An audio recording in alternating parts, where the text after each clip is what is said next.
Disconnect the dryer from the wall outlet before proceeding. Remove these 3 controls panel holding screws and open the controls panel.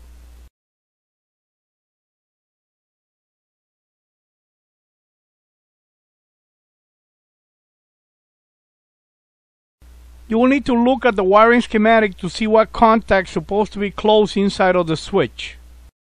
According to my schematic, contacts L1 and C have to be closed inside of the switch when you select low, medium, or high. Disconnect the red wire connected to L1 on the switch. Set your multimeter on the lower scale to read ohms. Set the switch on regular. Take a reading between terminals L1 and C on the switch. The reading should be close to 0 ohms. Set the switch on medium. Take a reading between terminals L1 and C on the switch. The reading should be close to 0 ohms. Set the switch on low.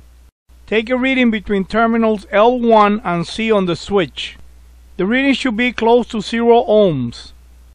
If the reading is infinity in any of the 3 readings, the heat selector switch is bad and you will need to replace it.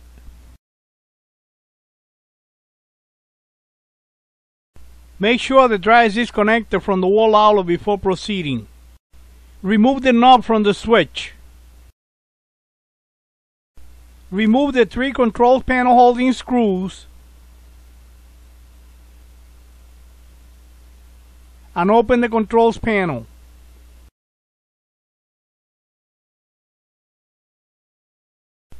To remove the switch, you will need to lift this tab with a potty knife, then turn the switch.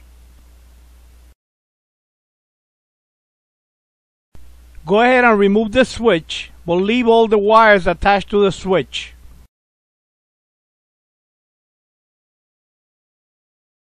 Set the new switch in place and turn it until it locks in place.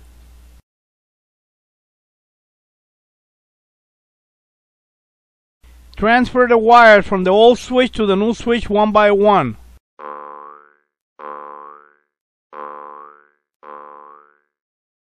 Close the controls panel.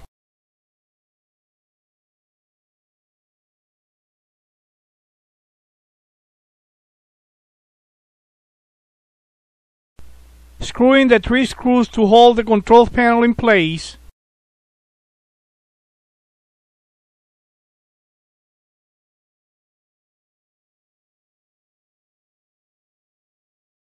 And install the knob. That was the way to check and replace the heat selector switch. For the best place to buy replacement parts online, visit Repair Clinic. When you buy parts from Repair Clinic, you have 365 days from the day of purchase to return the part for a refund or for a replacement. You can find links to Repair Clinic in my website.